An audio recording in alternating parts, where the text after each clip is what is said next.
secretary at visitation where I had gone to school for grades 1 through 4. And she was the secretary to Sister Catherine Scheneker, who was the principal, and her quiet, faithful service over the years. She did not complain ever, even having MS. I never know her to complain. It's just a very holy, sacred presence. And I'm Sister Sharon's sister, and one of the things I remember before the MS kind of took hold as far as her being homebound, was we would go out. Our family was German and very, very thrifty. We grew up very thrifty, and we valued that thriftiness. And one of our favorite places to go, both of us, was the Dollar Tree. And we would make trips to the Dollar Tree. And then after she became homebound, she was just an avid reader. And so I was making trips to the libraries and the church rummage sales for their spring and fall book sales, trying to scrounge up enough books for her to keep her in books to be able to read all the time. So, and I just truly appreciated all the sisters and the aides here that just kept. Were such a terrific people to be helping her the whole time that through the MS, and so I just am really grateful for everyone here.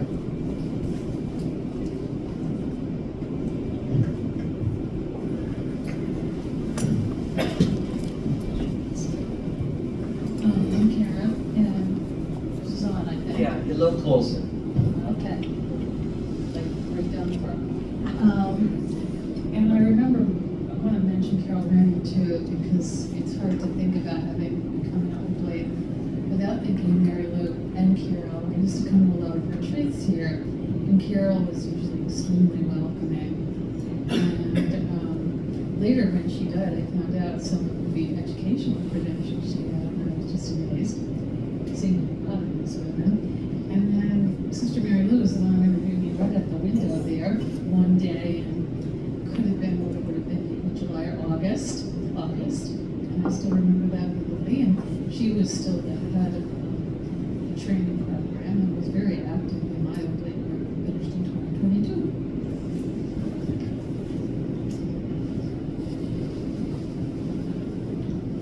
Okay, I got one. Go ahead, Kathy, I'll get Gary. Now we're switching ends. With regard to Sister Mary Lou, whenever I went to Mass, I sat next to Sister Mary Lou because she always made sure I was on the right page. And I appreciated it. And are you on the right page, Gary? That's a whole nother conversation, isn't it? I remember Sister Sharon, with her MS. She was a teacher over at the Maple Tree Child Care Center, and she used a walker at the time. And she always liked to work on the floor. I don't know if it was because she worked with kids or what, but she'd be down on the floor working. All of a sudden she'd pop back up and walk with the walker, and then she'd go down on the floor again, and she was like a little jack in the box, up and down, up and down. And then for Sister Eleanor, she knew that I always had a chocolate candy bar jar at the, those little miniature candy bars. So whenever she wanted chocolate, she would come to the desk and look to see what we had in store. I called Sister Sharon. I came home from the hospital and stayed in healthcare. And Sharon was my recreational therapist because I would come out a little after her nap, and she would come out and play board games with me. And of course, I played it with her too. But she showed up every day. It was hard to get her out, wasn't it, Joni? Yeah, but she came out. I would like to say that all three sisters have been a great loss for this community because all three, I believe, were pillars. They're pillars. And each of them had a good sense of humor in their own way. But they were very strong in their own way, in a healthy way. But their heart was always about the other. So for us to have to swallow 3 deaths in 6 weeks was hard on all of us. And I don't want to use past tense. It still is hard on all of us. So your presence at their wake and their funerals and like this evening means the world to the sisters. Because grieving doesn't end when the funeral is over. It's just beginning. But all 3 women were very, very strong in their vocation. So I miss that strength that they could bring to a meeting or to any gathering. So.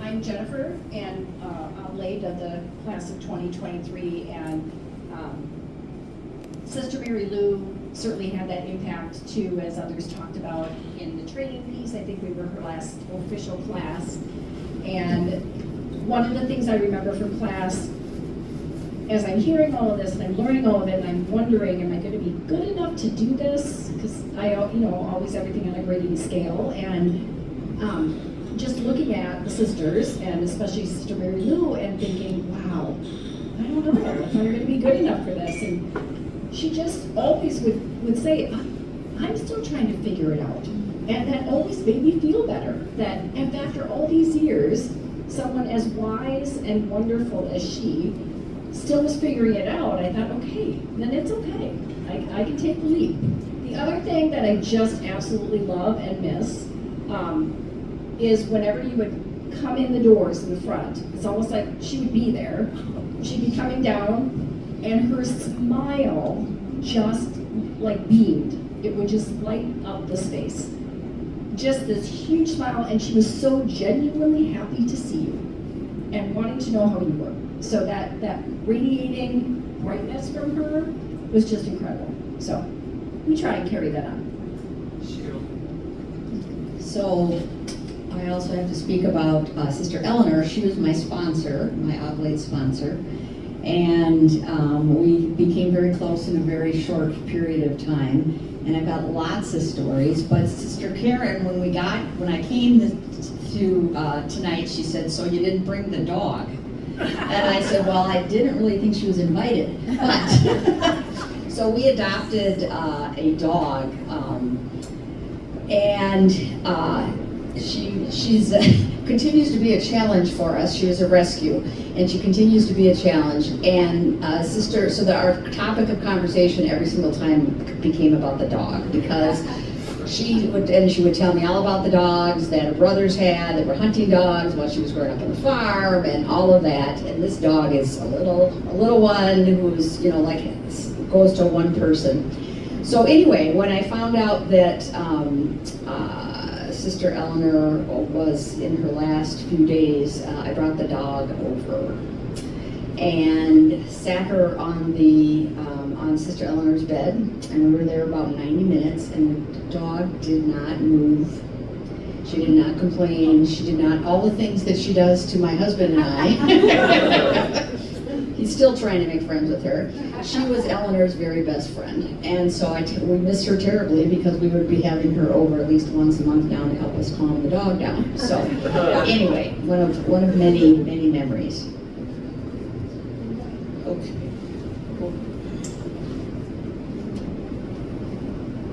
I just have to say that we had many parties with the family.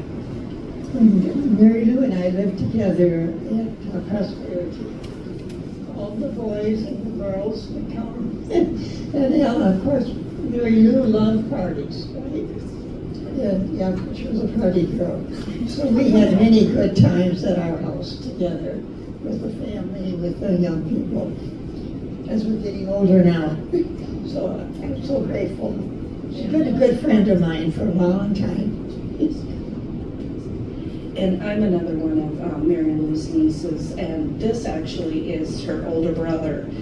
And so I think I could safely say that Mary Lou used pillar. She was definitely a pillar in the Dummer family. So wisdom, she called Dad a lot. We lost my mother about a year ago, so she would call Dad and kind of, you know, he's the older brother, he's supposed to have the wisdom, but she brought the wisdom. And thank you to everybody here that has awesome words to speak of my aunt. It makes me very happy, and just the other sisters here.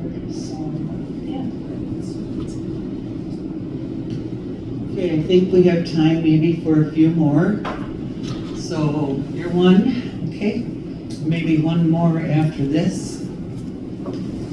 So Sister Mary Lou was my sister's sponsor just last year, and she gave me the living, I can't think of it, but it's not Give Us This Day, it's a different one that she had.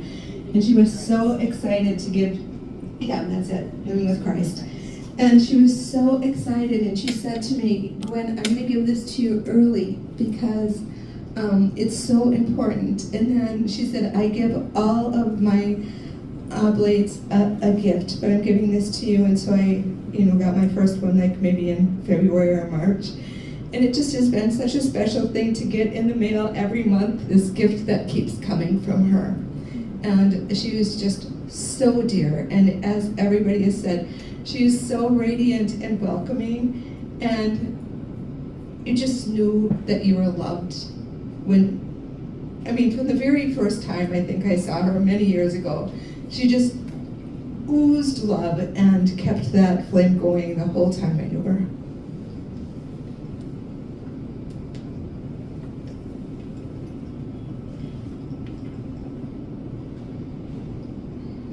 Okay, one more, and it's going to be Louise closing it.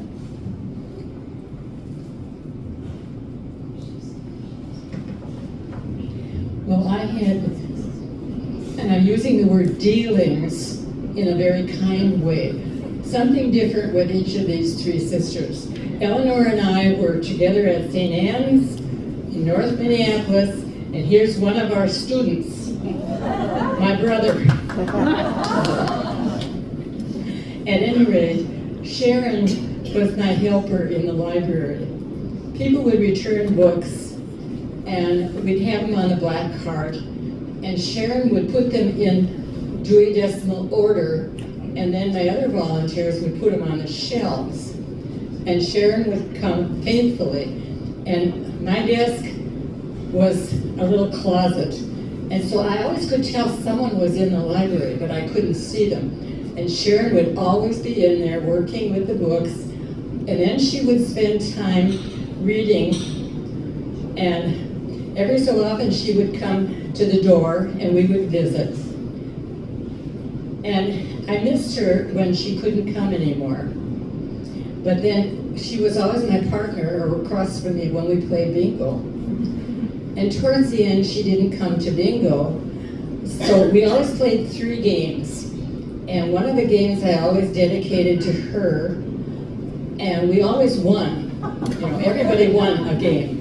So I would take the candy, it was candy, that was our prize. And I would go down to her room after bingo and I'd say, Sharon, this is what you won tonight.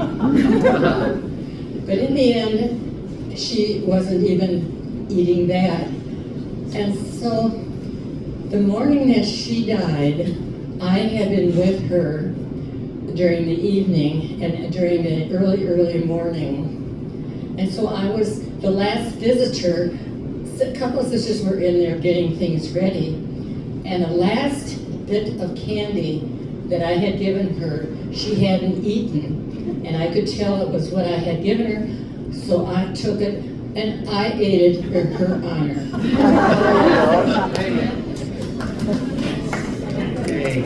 Okay, before we bring closure,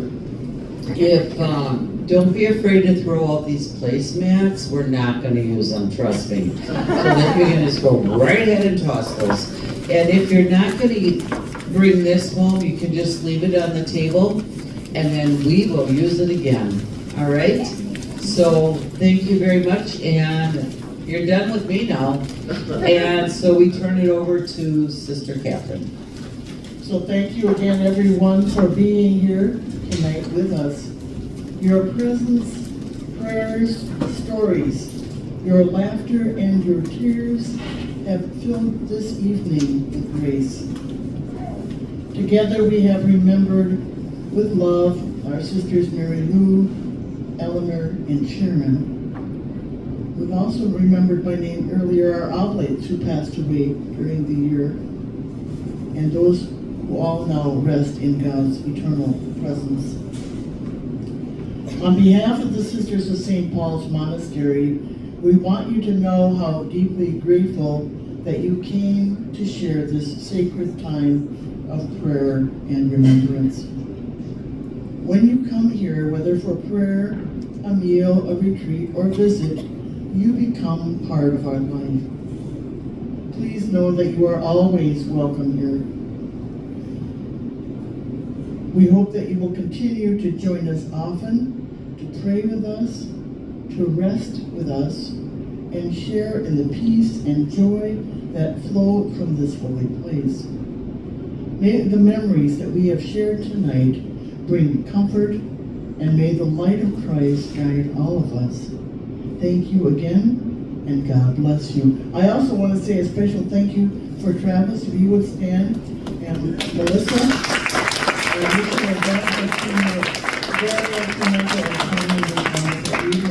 And our memories continue beyond this room, so thank you. We look forward to your return. And then one commercial. We always got to have a commercial, and that will be from Travis. You know, we always tell you you're welcome to come back. And sometimes we have some fun activities, okay? So Travis will explain to you what our next event is, which is Christmas at the Monastery. And we really would like you to return and have some fun with us. So Travis, it's all yours. So long and the short of it is stpaulsmonastery.org has all this information on it. But we're going to start on December 6th with a retreat in the morning with Vic Klomoski, just to kick off Advent. So many of you know Vic and know that it will be a very good quality retreat. On December 9th, which is a Tuesday, we're bringing the wine tasting back, which is a huge fun event last year. So come, it's going to be awesome. On December the 11th, in the afternoon, we're going to be decorating cookies and singing carols with the sisters. These decorated cookies then go over to Tubman and bring some joy to the residents over at Tubman. And then we'll conclude the week on December the 13th with Trivia Mafia again. So if you want to have regulars say, I played pub trivia at a monastery, December the 13th is a chance to do that. The whole week we'll be doing our silent auction. We still could use more themed baskets, gift cards. We have a big gift card wall, so there's an opportunity to donate to that. We also do need donations of wine for the wine case, the wall of wine that Mary Dean coordinates for us. So there's still opportunities to participate, but the biggest thing is to come and show up and join us. So it's all on our website. Invite friends. It is a week of fundraising, so if you look at the prices and go, hey, it's kind of pricey, it's because we're raising money for the mission and the ministry of this place. So please do come. It's a hoot and a half all week long, and it really does raise a lot of money for the monastery. And as you're leaving tonight too, remember we have those candles on the graves of our sisters. It's quite a sight to see 204 flickering candles out there in memory of them. Do be careful when you're out there because our paths are not lighted, so just keep your feet about you. So I hope to see you December 6th through the 13th. You'll be getting emails, trust me, but check out the website for more information, please. It's good to see you all tonight. And we end with our Benedictine motto, that in all things, thank you, and God bless safe travels.